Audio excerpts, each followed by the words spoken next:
provide our results in October. What I'd like to focus on primarily today are the implications of our findings, although I'm going to go through them briefly. Please feel free to either type in a question if your question wasn't answered or you want more information, perhaps more of the analysis or technical information.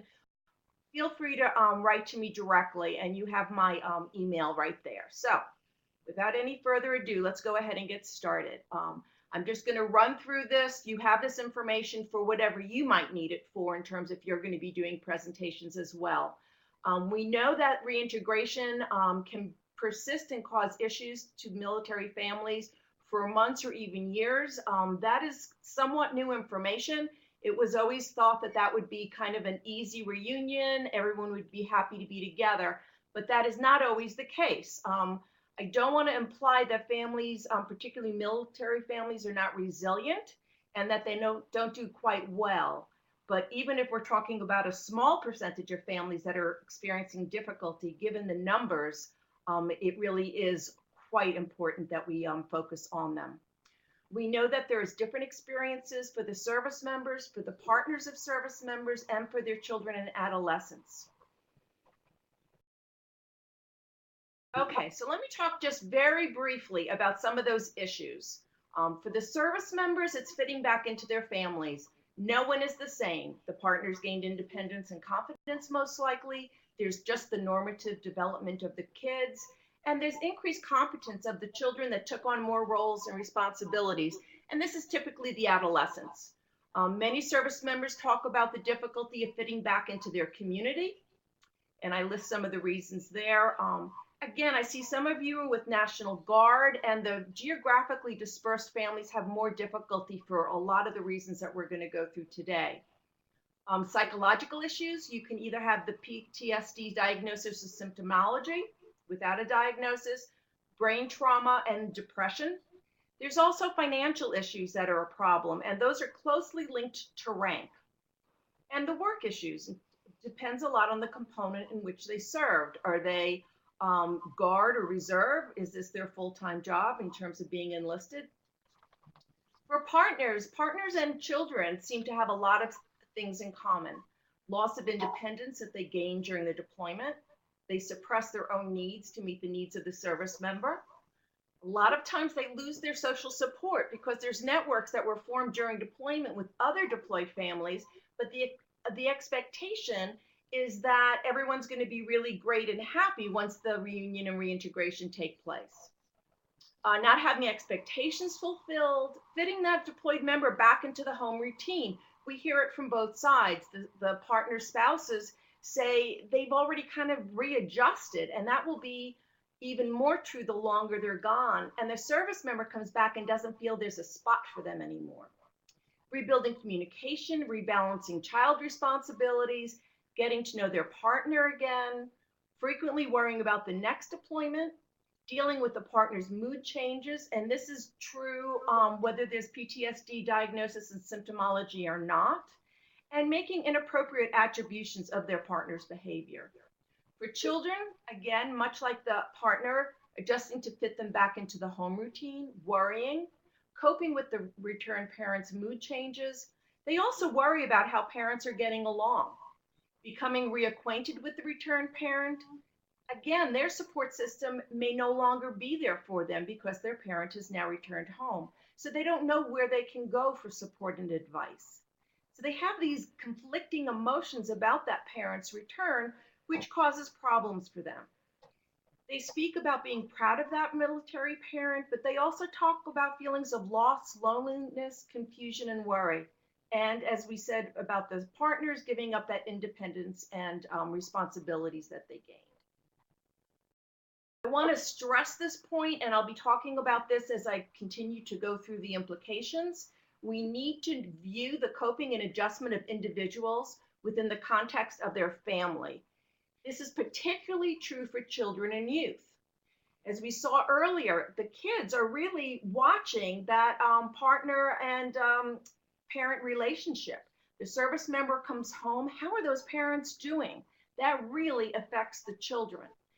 When we see the partner at home, With that returned service member, the kids are watching that. How is that parent responding to that service member? That has a huge impact on how the kids adjust. So when we talk about programming or providing support for children and adolescents, we can't think of them outside of their family context. Let me just tell you the goal of the reintegration study.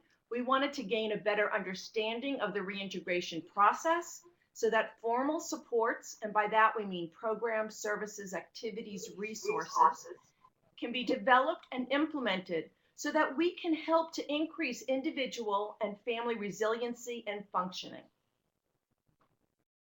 I'm going to give you a very brief description of the study. Many of you, as I said, are already familiar with it, but those of you that are not, I'm happy to provide more detailed information. We developed 3 surveys, one for the service member, one for the partner of the service member, and one for an adolescent ages 13 to 18. The adult surveys contain demographic questions, items related to the deployment history, relationship satisfaction, attitudes towards the military and their family interaction experiences. We wanted to know how things changed before and after the deployment during the reintegration.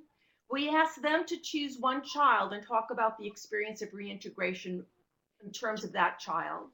We asked about family dynamics, formal supports they used, and their overall experiences of reintegration. Adolescents survey was much shorter.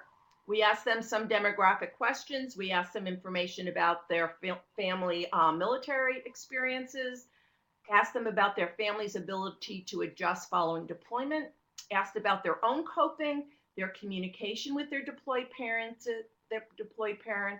experiences before and after deployment, family dynamics, as well as the formal supports that they used and their experiences of those supports.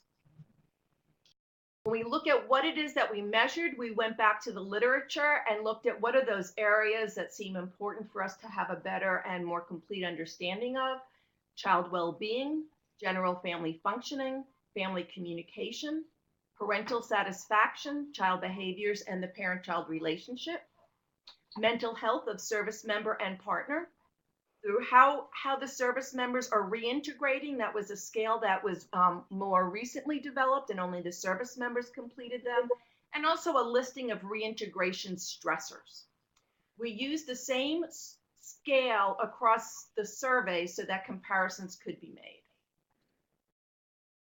So we developed a criteria that they needed to have children 18 years or younger and have experienced a deployment. So when we put that criteria on, we ended up with 440 service members, 370 partners of service members, and 136 adolescents. We had about twice as many service members and partners, but they didn't either, one, have a deployment experience, or two, they didn't have children that were between the ages of 0 and 18. So I'm going to go through these 5 research questions on individual slides and just give you some of the findings that we had. So the first question is, what are the personal, family, and military demographics of the 3 samples, and how are they related to reintegration, stress, and coping? The report you guys received has the full demographic, so I'm not going to go through the percentage of male and female and all of that. You have that. But when we did an regression analysis of all of those demographics to see, does it make any difference in terms of managing reintegration stress and how well adolescents got along with their returned parent, we did not find any demographic or military variable to predict any of those outcomes. Thought was an interesting finding.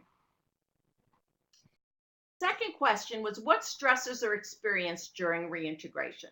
And we need to know what stress they're experiencing so we know how to target and work with them to help decrease that stress and prepare them for that stress. For the service members, the top 5 stressors were family finances, number 1, managing their emotions, reestablishing a relationship with their partner, the resurfacing of unresolved conflicts. And this, I think, we would find particularly when we see deployment after deployment after deployment. You want to have it be very comfortable and positive at home, and then they go again. So you never get to deal with some of those things. And for service members, it was also adjusting to the civilian workplace. The top stresses for partners, the first four were exactly the same. And the fifth for them was renegotiating the household responsibilities. This is very important information as you think about developing and implementing programs to get at some of the issues the service members and partners are experiencing. The fact that they're the same makes it a much easier process to target. When we asked how do military individuals and families cope and manage stressors throughout the deployment cycle, and most specifically during reintegration, we found the following. For service members and partners, overall, they are not very satisfied with how well they or their partners or their families coped during the last deployment. It was somewhere between 20 and 28% were satisfied with any of those. Found that partners reported significantly more satisfaction with how well they and their families coped than did the service members. The service members didn't think that that their families coped as well as the families did. And when more satisfaction was reported with how well the service member coped, there was significantly less reintegration stress reported. So let me say that again. It didn't seem to matter how much satisfaction with coping in terms of the partner or adolescents, but when the adolescents, the partners, and the service member reported that the service member coped better, less reintegration stress was reported. Adolescents, focusing on how much of a problem they had with day-to-day stressors and with getting along with the deployed returned parent during deployment and during reintegration. So what did we find? Almost 1/4 of adolescents reported moderate to very serious problems coping during deployment, and just a tiny bit less, 21%, reported the same since the return of their service member parent, so during reintegration. That was somewhat of a surprise because we hear a lot in the literature, and you hear from your participants in your programs and you yourselves as potentially military families, that it's much more stressful during deployment for adolescents, but in fact, it's not that much different. 15% reported moderate to serious problems getting along with their deployed parent during the deployment, and that actually increased to 21% during reintegration. We did find, however, that adolescents reported more difficulty coping with stress during deployment than during reintegration. So even though the percentage wasn't that different, the depth of that difficulty was more during deployment. There was no difference in terms of getting along with their deployed or returned parent. That didn't matter whether it was deployment or reintegration. And we found that better coping reported by adolescents during deployment was associated with better coping during reintegration.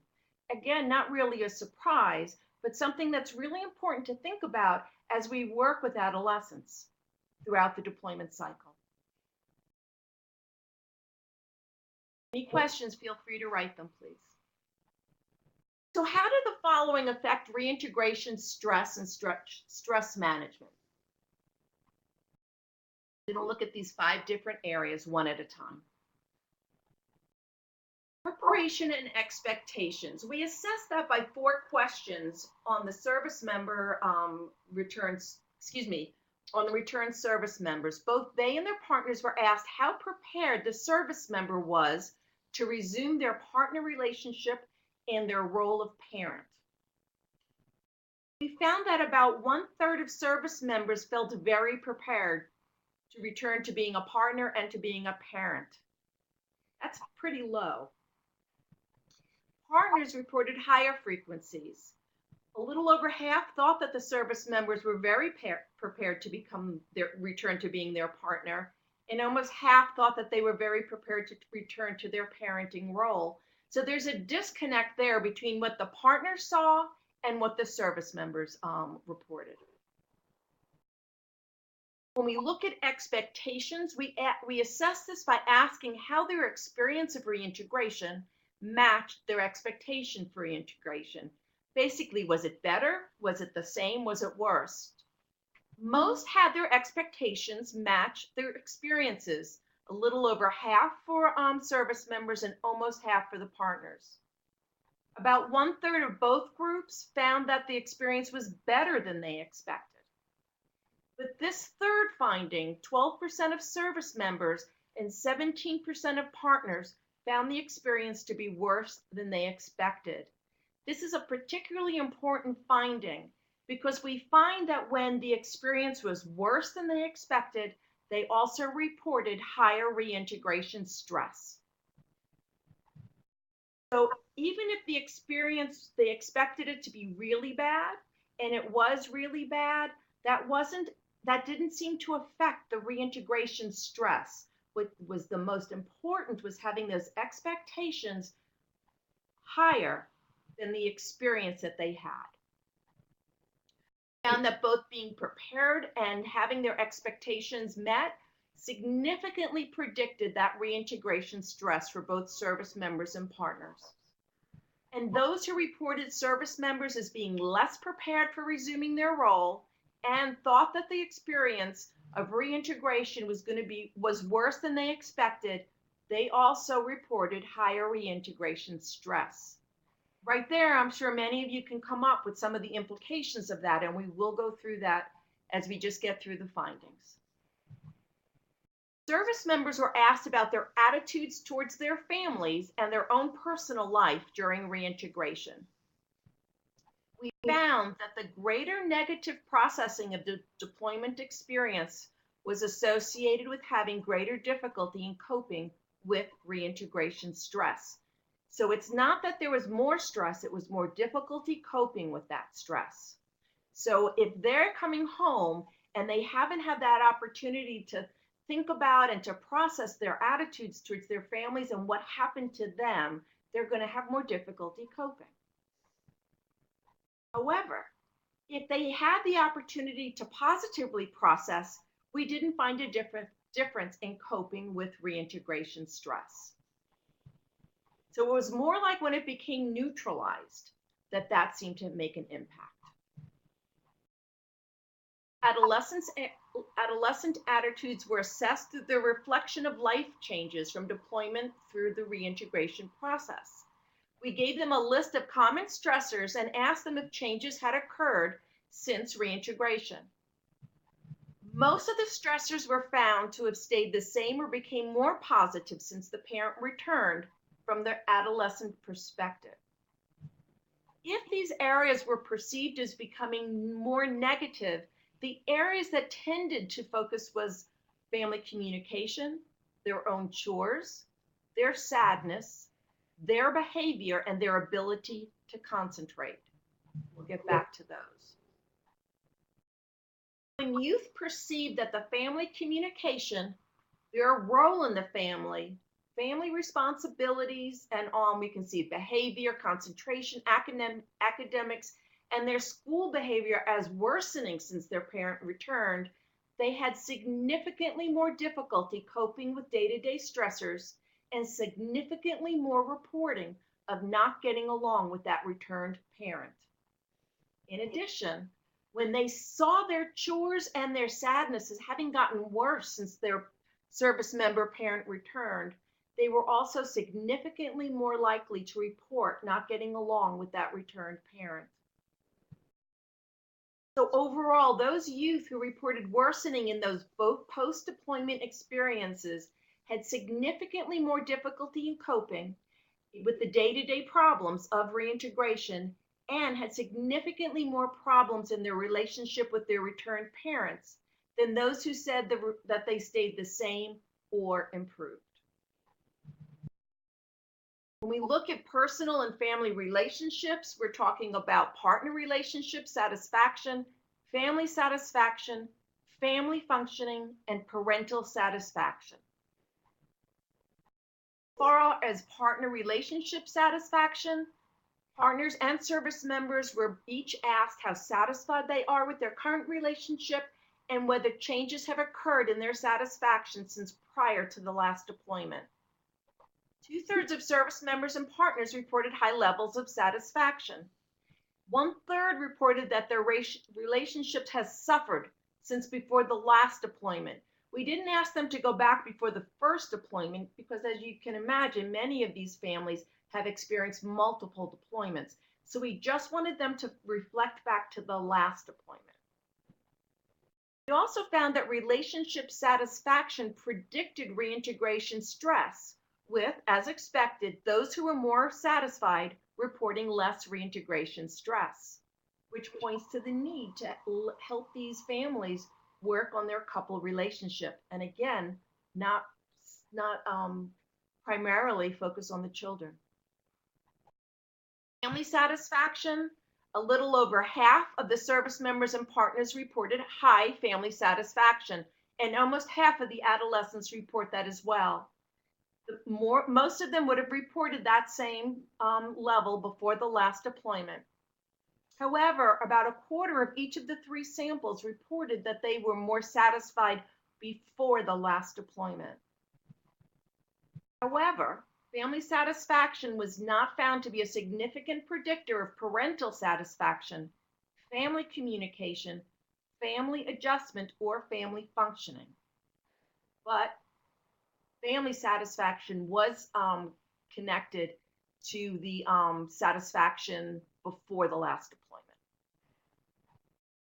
When we look at family functioning, adolescents on this scale, this family assessment device, the cutoff is the number 2 and has been used in a lot of studies to indicate family dysfunction. We found that service members current and prior to the last deployment mean scores were 1.8, not in the dysfunctional category. Same for partners, 1.8, 1.7. The adolescents current and prior mean scores were just at the cutoff. We didn't find any significant differences between the time scores between before deployment and currently, and we didn't find any group differences for those scores. We also found that there was a kind of an equal distribution for those above a 2 and those at a 2 or below. The higher the family functioning that was reported by adolescents, however, the less problems they reported with coping with day-to-day reintegration stress and for getting along with their returned parent. Once again, focusing on the need to work with families and to help the families function better together. As far as parental satisfaction, only about 1 to 3% of parents scored very low on that scale. About a quarter, a little bit more than a quarter, would have reported more satisfaction before the last deployment. This is both the service member and the partner. And the higher the scores on the family functioning and parental satisfaction scales, the less reintegration stress was reported by them as well.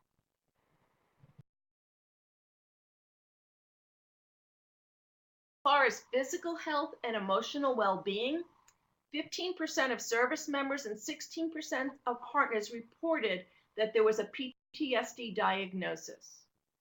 In addition, a little more than a quarter and almost 1/3 of partners reported that there are PTSD symptomology for that service member, whether or not there was, even if there was no diagnosis. The difference in the perceptions between partners is really important because we found that for partners, when there's a mismatch in their perception of PTSD symptomology, there are more depressive symptoms. We, in fact, are working now on dyads and looking to see that misperception between them. And we should have something hopefully done in the next month on that. The more positive the mental health reported, the better the service members and partners were coping with the reintegration stress. And for partners, the existence of PTSD symptoms, but not the diagnosis, was related to the reporting of more reintegration stress.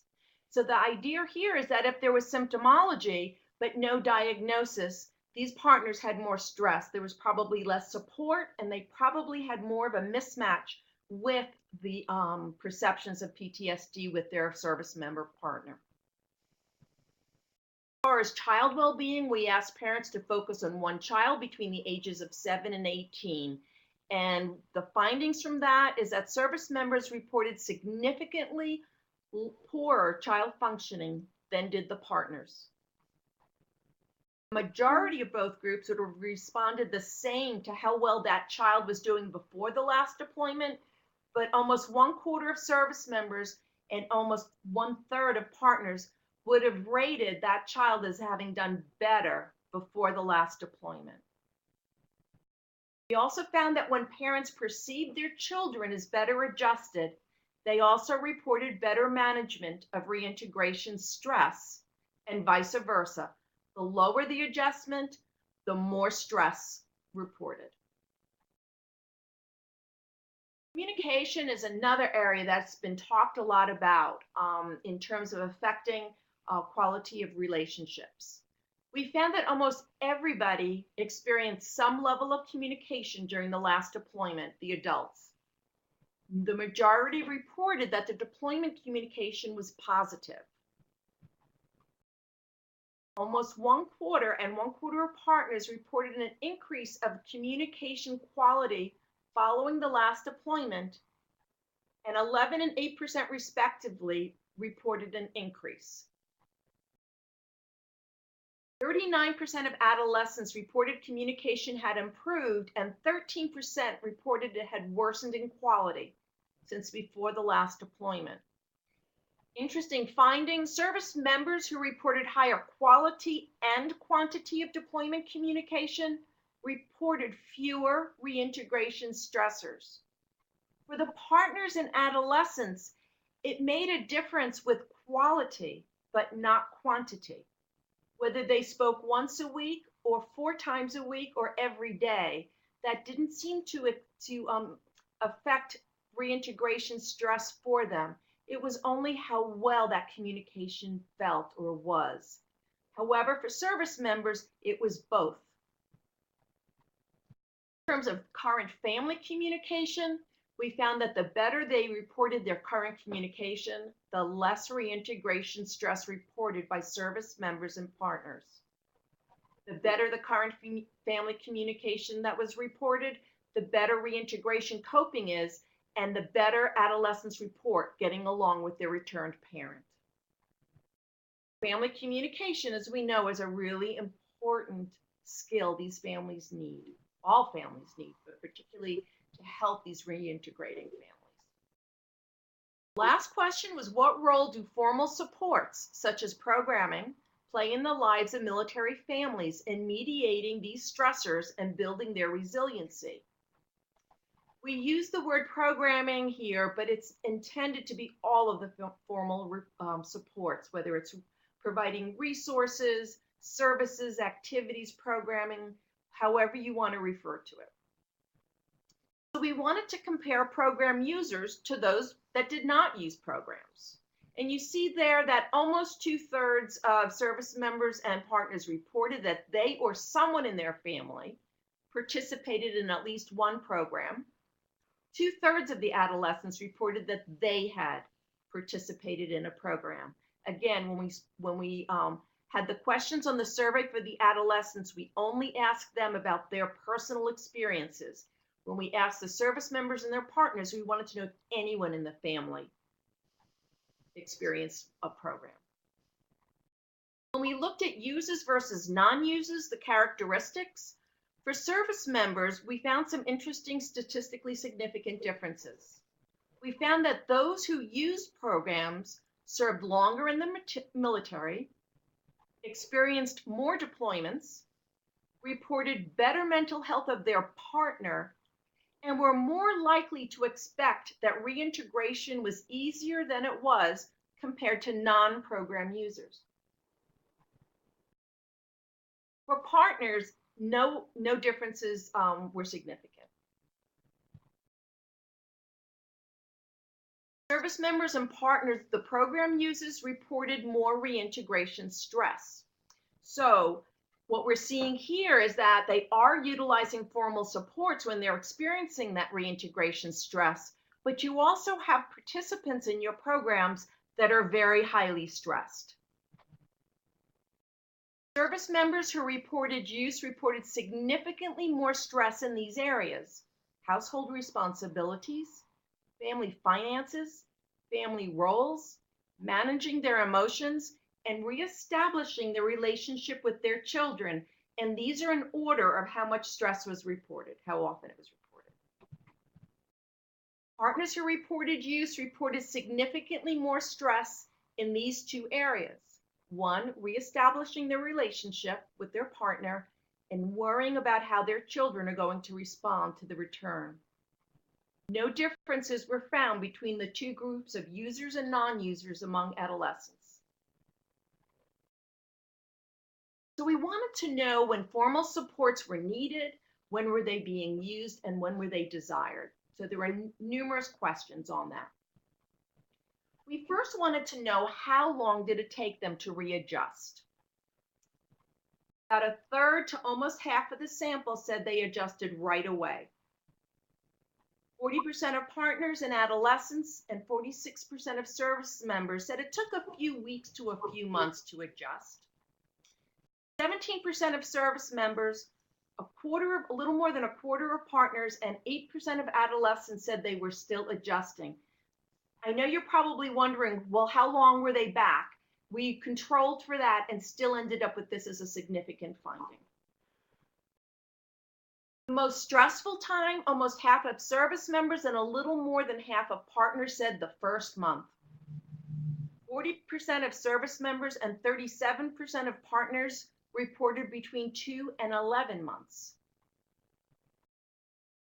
This I thought was a really interesting finding, that partners whose service members had been home a short time, they were significantly more likely to say that reintegration was the easiest phase of deployment for themselves, their partner, and their children. However, the longer the service member had been home, the more likely they were to report that reintegration was the most difficult phase of the deployment cycle for the service members, but not for themselves or their children. It's really important that we think about reintegration as almost its own life cycle. We asked them about the most difficult and manageable phases of the deployment cycle for themselves, for their partner, and for their adolescents. And we asked adolescents the same for the three of them. Found that for pre-deployment, all three samples under-recognized the difficulty and overestimated the manageability of this phase for each other. All three samples had a lot more difficulty when they reported on themselves than what was reported for them by the others. Deployment was rated by all three samples as the most difficult phase. Partners and adolescents overestimated the difficulty for the service members when compared to the service member reports for themselves. Service members and partners underestimated the manageability for adolescents during deployment compared to what the adolescents reported. And service members and partners underestimated how manageable it was for each other. So there was a lot of mismatched perceptions during these two phases so far. As far as reintegration, that phase, adolescents reported this period as more manageable than either service members or partners did for themselves. Adolescents saw this as a much easier phase for their parents than the parents reported. And both service members and partners viewed this phase as less manageable for themselves as compared to what the others reported. It's important, I think, that we understand the phases of the deployment cycle so we can determine where it is and when and what it is that needs to be either intervened with or helped to be prevented. We found that programs were accessed more frequently during reintegration, even though deployment was used as the most difficult phase. We found that service members were more likely to note that they used programs if reintegration was harder than expected. This finding was not for partners. We found that programs released access during pre-deployment. However, all 3 samples seemed equally interested in accessing programs during each phase of the deployment cycle. So we're seeing that if we see that there's a continuation, how well they did before deployment, the pre-deployment stage, how well they do during deployment, and then how well they do reintegration are seriously connected. We're not seeing them use services as often during pre-deployment. What do they need? Service members and partners both spoke about wanting changes in offerings as well as change in how they're offered and made available. They want increased efficiency and effectiveness in getting the support they need. They want better communication about what is available to them. And in terms of specific programming, they want marital support, whether it's couples retreats, marriage enrichment programs, couples counseling. They want dedicated family time, and they want family-based programming. When asked how did they become aware of programs, you can see all these numbers are very low. It seems that they become mostly aware through their partner. They go to another activity. There could be email, website.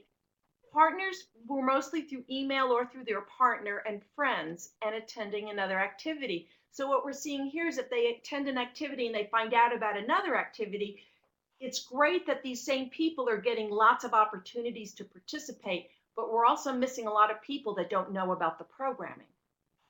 Almost 3/4 of the adolescents became aware through their parents, and about 1/4 through their friends or another adult. And only about 20%, not 205, found out by attending another program.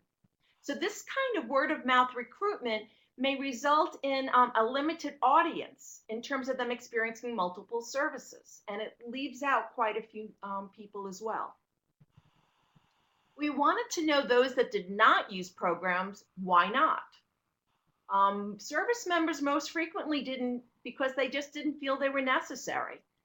They lacked the knowledge about them, they felt that they were at an inconvenient time or location, and they lacked time. Partners most frequently reported not knowing about the programs, felt they were not necessary, they lacked interest in them. Adolescents most often cited not knowing about them or didn't have time to attend. This suggests the need to market programs more broadly, to examine and find solutions to the barriers for participation, and to document and disseminate positive findings from participants. Because I think a lot of times people think they've got to be in really dire straits to go to any kind of formal program. However, almost 1/2 of service members and more than 2/3 of partners who weren't users said that they were motivated to use programs in the future. So it's not that they necessarily fail to make use of programs because they don't need them. There's other reasons. When we ask the program users their satisfaction and perceived effectiveness, 91% of service members and 95% of partners were somewhat or to a great extent satisfied. And a little over half of the adolescents reported liking the programs very much, and about 42% viewed as okay. When they were asked the perceived effectiveness of the programs, great majority believed that the programs were somewhat or to a great extent effective. About 1/3 of adolescents thought they were very helpful, about 1/3 thought they were somewhat, and less than 10% thought that they weren't helpful at all. We gave them a listing of outcomes that would be typical outcomes that you would want to have these families and individuals get from attending these programs. And we asked them to tell us which ones they experienced from the programs that they attended. About 1/3 of service members reported programs gave them advice on what little things they can do to help the family. Almost 1/4 talked about it teaching them family communication is important throughout the deployment cycle, and the same amount reported that it provided fun activities to children. Almost half of the partners reported that the programs provided the kids with fun activities. Same amount reported they met others experiencing deployment. The same reported programs gave them advice on what little things they can do to help the family, and about 1/3 reported that they learned more about deployment. So we wanted to know if you experienced particular outcomes, did it make a difference to how you were experiencing stress and coping with reintegration? When programs for service members, when programs clarified challenges for families during reintegration, they reported more reintegration stress. So we were a little puzzled on that one. And we're thinking that perhaps when it just clarified challenges without providing any ways of dealing with it, it made them more stressed. So it's like, oh my gosh, all of these things are potential problems. It increased their stress. Satisfaction with the programs and perceived effectiveness of the programs were not significant in reducing the stress. Programs provided them a sense of pride and connection to the military along with fun activities. They were more likely to be satisfied or to find the programs effective. What these findings are telling us is that programs are not necessarily addressing the reintegration issues. However, they're being rated as satisfactory and effective. For partners, when programs provided them a sense of pride and connection to the military, made them feel not so alone, provided kids with useful information and fun, they were more satisfied and found the programs more effective, or more of them found the programs effective. No other significant findings were found for stress and coping. And again, we're not finding that that these programs are necessarily addressing the reintegration issues, but they're satisfied with them and view them as effective. For the adolescents, again, when programs provided them a sense of pride and connection to the military, helped them plan for reintegration, gave helpful information, and helped their family get along better, they were less likely to have problems with the returned parent. And when programs made them feel better about deployment and helped the family not feel so alone, they were less likely to have problems with day-to-day reintegration stress. So when programs provided the things that I'm listing in number 3, gave them provided opportunities to meet others, experiencing deployment, and clarify the challenges of deployment, they were more likely to be satisfied with and perceive programs as effective. I'm going to just give you a few more highlights before I give you a chance to ask questions, and we'll move on to implications. We found that 94% of service members, partners, and adolescents reported one of the 4 kinds of informal supports as the most helpful type of support or resource for their family. And informal was family, friends, coworkers, neighbors. However, almost half of service members and 43% of partners and more than 3/4 of adolescents reported a formal support, whether it was a faith-based organization, a community-based program, and or a military-sponsored programs ranked in their top 3 sources of support. Questions? So far, no one has typed any that I can see. So if there are questions, Marlene, if you'd let me know. Otherwise, I'm just going to go ahead and continue on. So what are the implications of all of these results? Well, although we know many military families continue to be resilient and adapt to military demands, not all military families are. We know that there are more than 3 million partners, children, and adult dependents of military personnel who have been affected by the deployment of a loved one. So some of our numbers were 8%, 10%, 17%, but we're looking at this and saying if even less than 10% are experiencing any level of difficulty, it results in a staggering potential for over 300,000 individuals to have been affected in the past decade. Service members and their families are in need of support throughout the deployment cycle, specifically during pre-deployment and deployment when they can develop and build on existing coping skills and supports. We know that those are increasingly necessary during reintegration. I'm hearing from Carol that she cannot hear me but is getting nice music, and I'm hearing music too.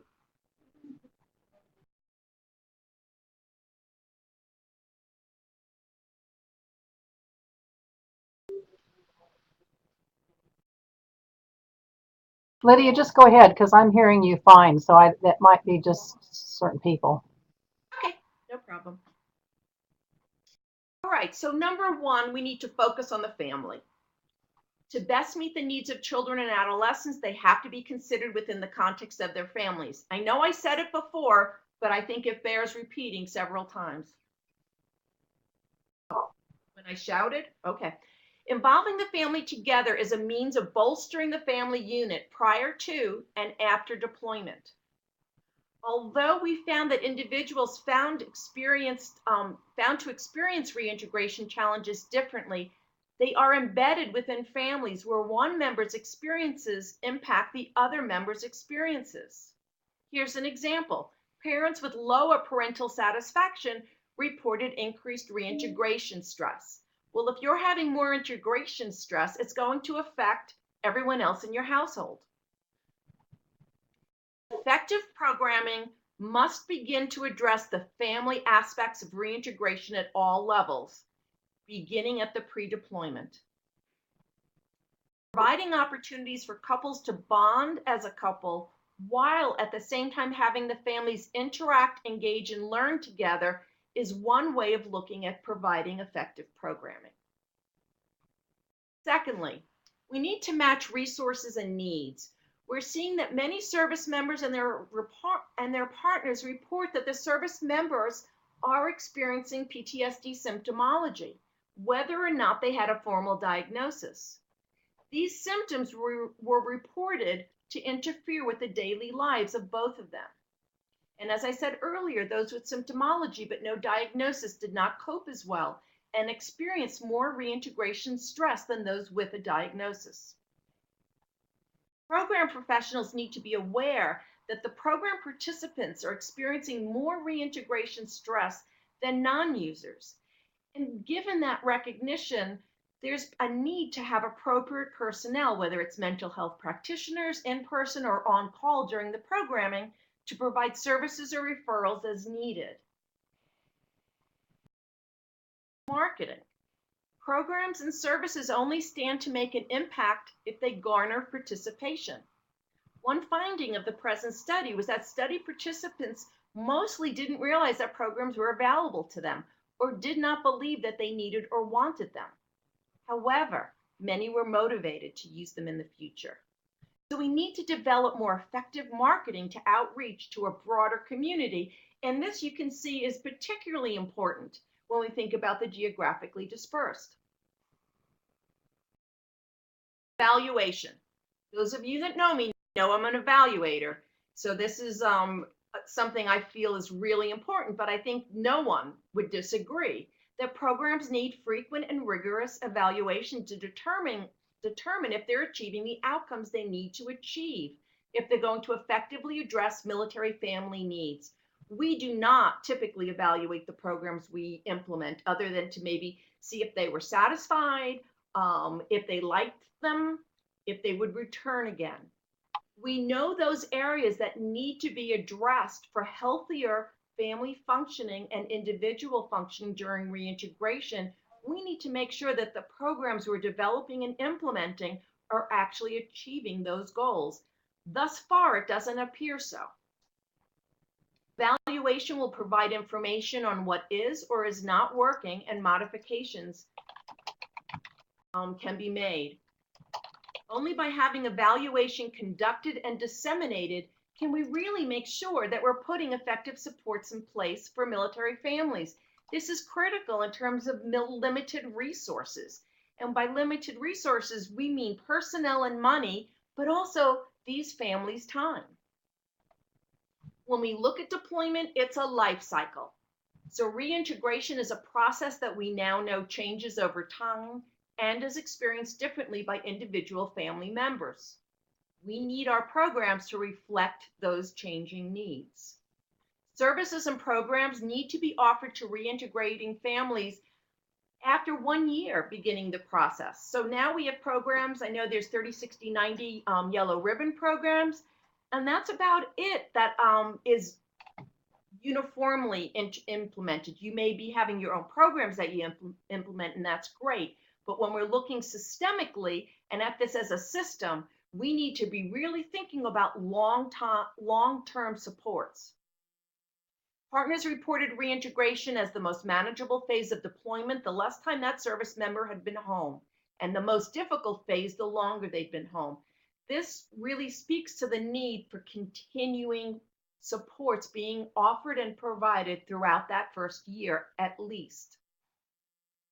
For programs to truly help with the reintegration process, they must be provided before deployment as a preventive measure rather than they having to do so afterwards as an intervention.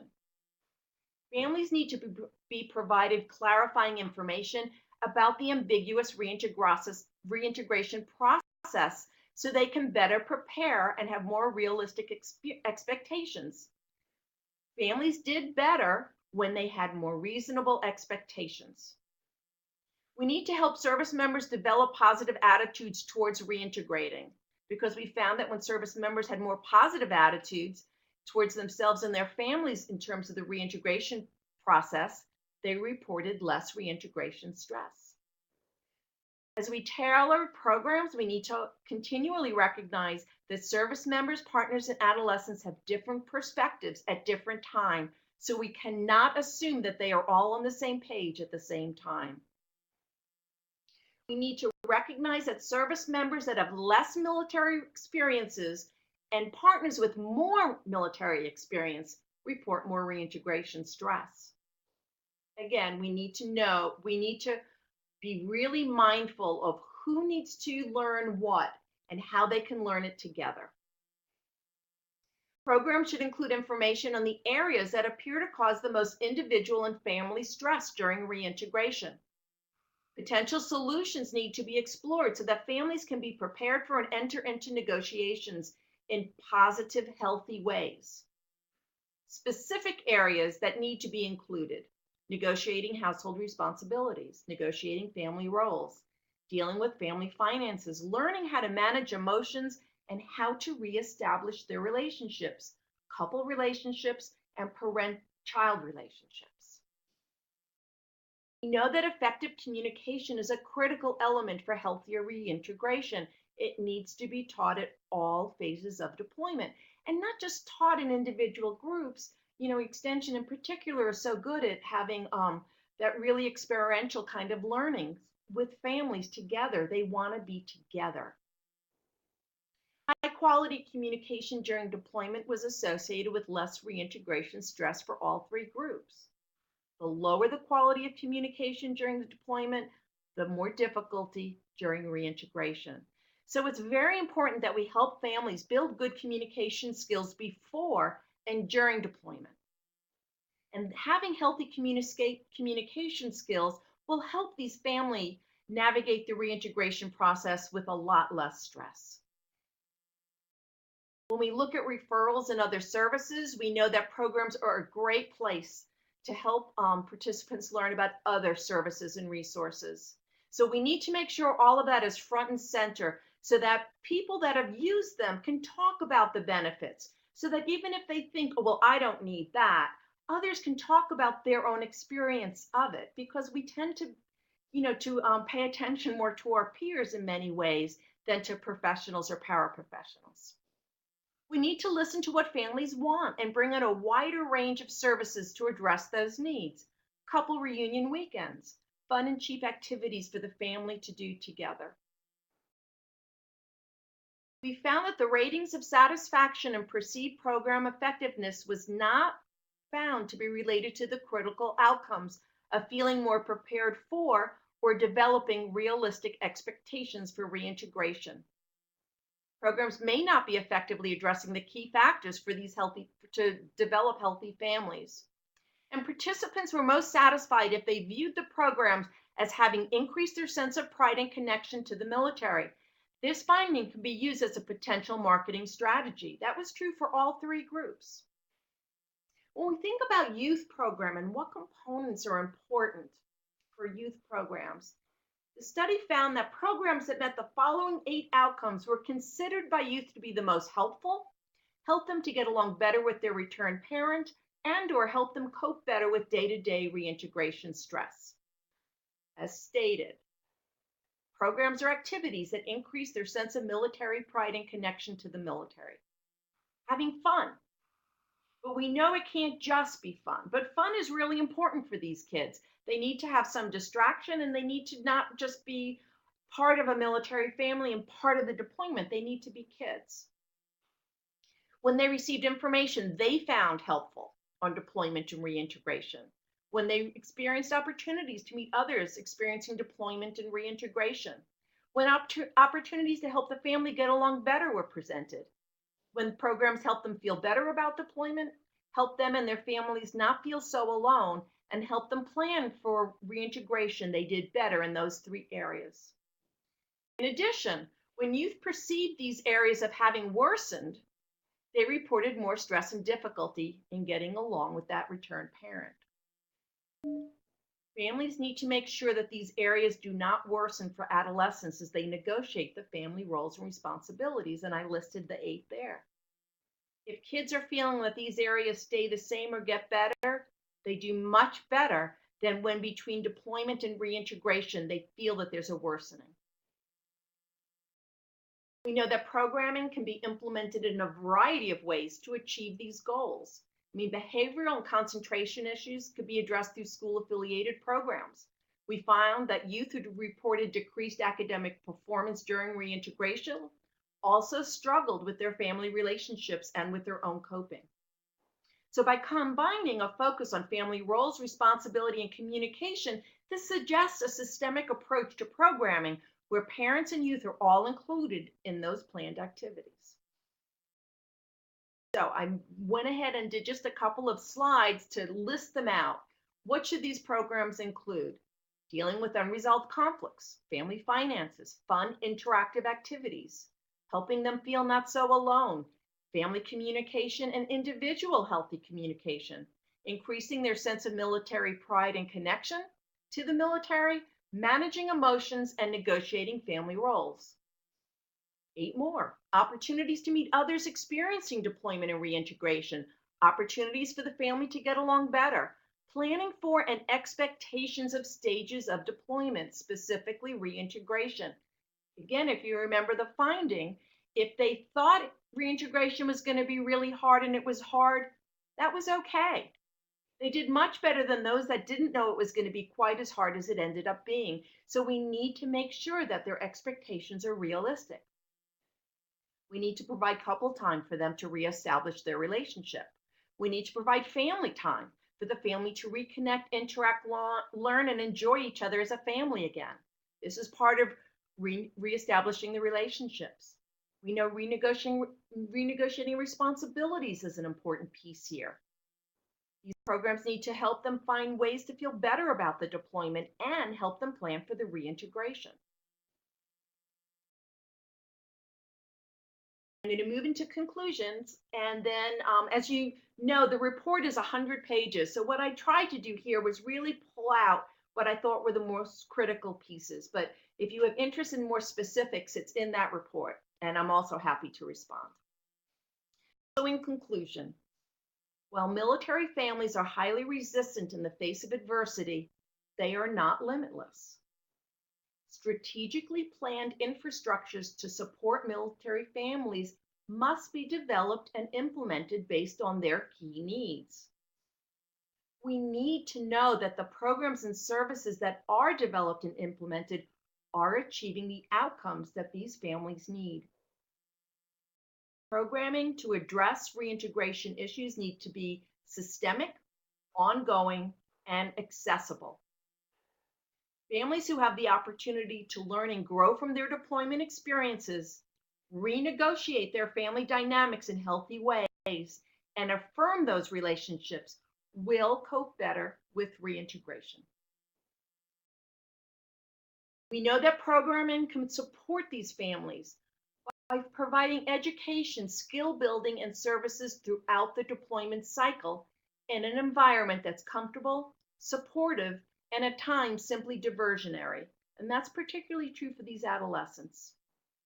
Not only should the challenges of the stages be clarified, but the exploration of potential solutions needs to be included. Programs need to not only educate, and again, but provide options for managing stress. So if they may experience stress, and I think all of them experience some level of stress, it's a matter of how they cope with stress, we need to help them deal with that. Provide those skills, those coping skills. And by focusing on what we know are areas of stress and assisting in solution finding, preparation, etc., We will assist families in preparing for and entering into healthier interactions for themselves and for their families. The healthier they themselves and their families are, the less reintegration stress, the better they're coping, and the healthier the individuals and families are. And that's where you can get in touch with me. Any questions? Any comments?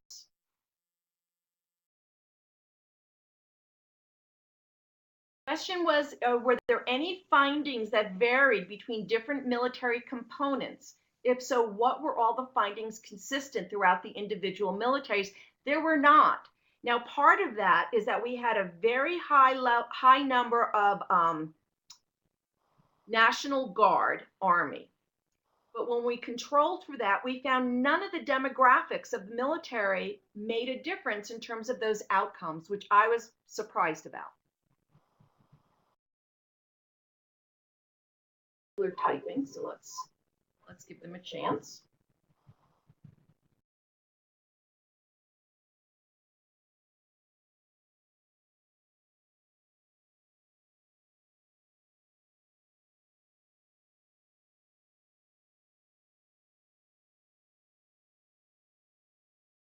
There's a question on how can we have our family readiness group assistants access this information. If the recording recorded properly, it will be posted, this webinar will be posted to the 4-H Military Partnership website at 4-hmilitarypartnerships.org, so they can view it there. The report was attached to the first email that went out about the webinar, and these slides were attached to the second reminder that went out about the webinar. But if you still need those, you're welcome to contact me and I can send them to you again.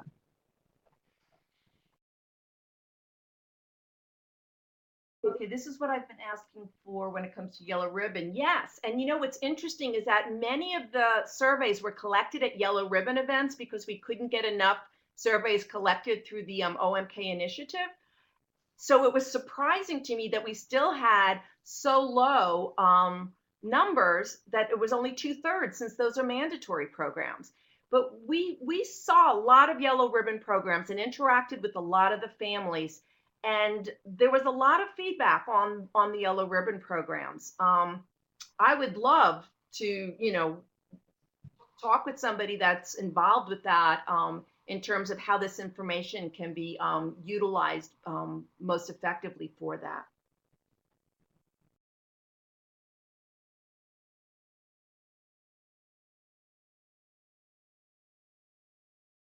Oh, why are program users experiencing more stress than non-users? There's a lot of very detailed information about that. I don't know that they are actually experiencing more stress in terms of that the programs make them more stressed. I think when you're more stressed, you tend to access programs more.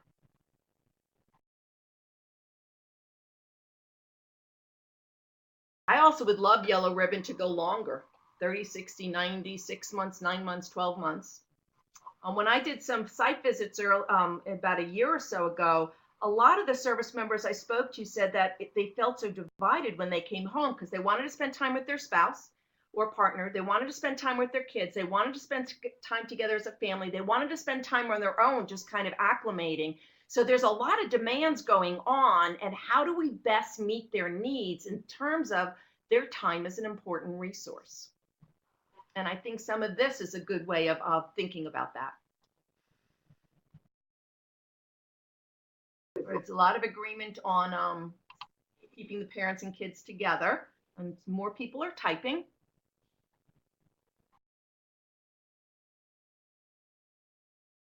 Okay, this research also seems to indicate the helpfulness of OMK family packs during the reintegration phase to help the families reconnect. I think that's probably true. The part I don't know is how those packs are being used. Are they, as they're given to them, how are they actually going through them? Are they doing it as a family? Are they doing the things that seem to be important to be doing? That I don't know. But the idea of having them work together is a great idea. Yeah, family camp, someone said is they're having a good response. I also evaluate the DoD OSD camps, and there's very, very few family camps that are funded through that. Very few. In fact, we usually have too few to even evaluate separately. But I think the findings from this are really pointing to some of that.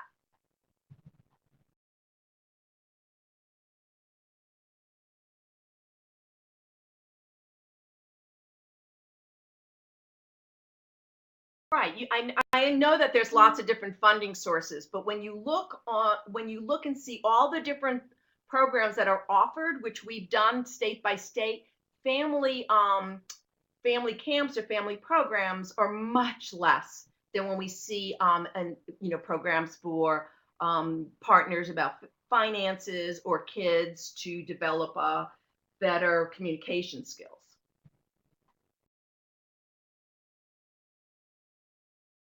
Right. Limping along, yeah.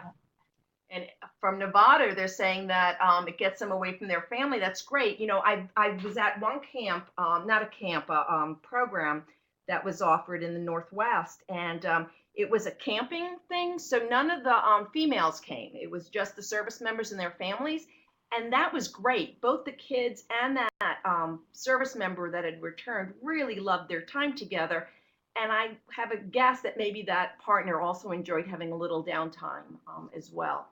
But when you get them away from technology, when you get them away from home, it really provides them a great opportunity to be together. Just also need to be mindful if you want the whole family. Apparently, not everybody loves camping.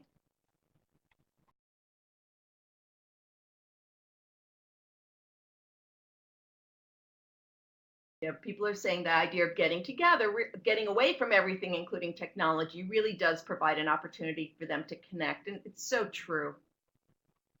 I mean, if they have fun and they're learning and they're bonding and they realize they're not alone in this, it's got to be a win-win.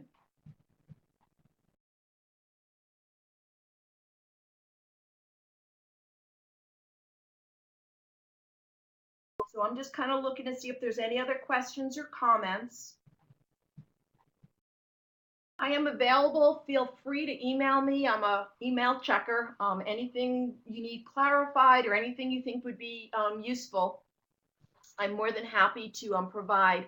We're doing a few other uh, analysis, a few other studies right now from that study. One is we're taking the data from the husband and the wife that we know are partnered and looking at discrepancies and how that affects stress and what seems to build their resiliency. We're also right now looking at adolescents and seeing specifically what they need in terms of their stress and coping beyond what we have here, just different kind of analysis.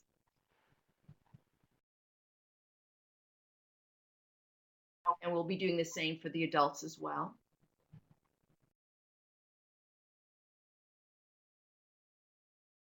With some of the questions we be used to evaluate programs. From the survey, I would say maybe a couple, but I would be hesitant. I would really look at what outcomes you're trying to do, because it seems that we shouldn't be developing and implementing programs unless we know what it is we want to achieve through doing so. And then based on that is what we would assess. So if you're doing a program that you want to increase family communication and that they feel better about their connection to each other, then there would need to be an evaluation targeted to that.